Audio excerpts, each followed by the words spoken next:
I'm Sean Riley. So we're gonna take a broken... Welcome to World's Toughest Fixes 101. Got to take your notes right there on the side of This is your instructor, Professor Riley. Makes sense.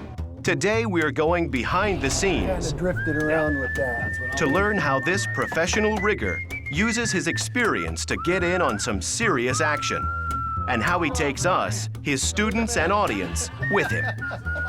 Right here in the pressure dome itself is this relatively small 10-inch gash, but it's this that makes it a $5 million fix. I'm passionate about getting something done.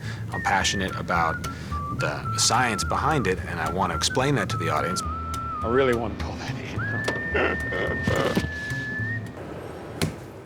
When Riley shows up on a fix, he's walking onto someone else's job site, trying to do his job and theirs at the same time. And shooting World's Toughest Fixes is not exactly the world's easiest job. They work 24-hour split-shift crews, so they'll work 12 hours. Those people come on, they'll have a half an hour overlap so that those people at the end of 12 hours spend a half an hour to explain to the next crew what they did. And they'll work for 2 weeks non-stop, 24 hours a day in that kind of schedule. Fortunately, there's only one of our crew, and there's only one of me, so we work really hard. It's not an easy show to do. I'd say we probably shoot a ratio of about 60 or 70 to 1. So for every minute of TV that you see, we're shooting about an hour of film. We come home from these shoots with 70, 80 hours of film. Blackout on the runway, but we're going to try to use our IR infrared imager. That'll let them get off the plane, get off the ground. Here in Polaris plane, it'll be catastrophic. Yeah, Just watch the talk. show. I want to see you walk the walk. You watch the show. Yeah, I'm not walking enough for you here, watch huh? the show. Yeah, he is slow. Spares? Before they'll trust him to be a good teammate, these guys have to put him through the ringer. What's up, brother? Wow. That's great. Yeah. I'll be the new guy. It's almost coffee time. Stop having fun. I'm sorry, I don't know what we're doing. But Riley has a few tricks up his sleeve to prove his mettle. I may have gotten a little bit on the up the hook the other time. I learn a lot by being with these crews, but I start out with a pretty fair, wide base of knowledge. When the height of the hangar was in question, Riley had the right tool for the job.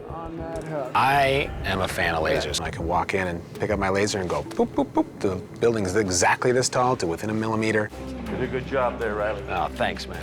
In a moving trunk. Now that he's proven he can hang with the team, Riley and his crew get unprecedented access to one of the most unique environments in the world. We are in the belly of the beast, huh? Fixing a Boeing 767, an airplane.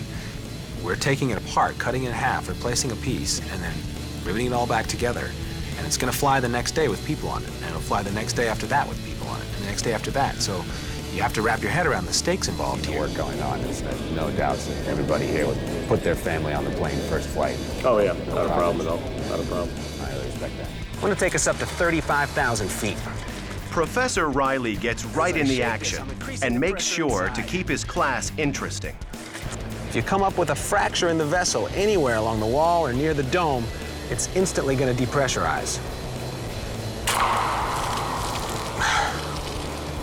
Like that. I want to be involved, but I also want to be sharing that involvement that I'm experiencing with the audience of people that come along for the ride. And if that pressure system fails, well, I would love to inspire people to understand the world around them a little bit more and to feel empowered to try to get it fixed. The plane is back in one piece. Everybody's laughing. We're packing up the stuff, ready to go home. I'm packed up. The plane's going somewhere, AOG's going somewhere, and I'm going somewhere. On to the next fix.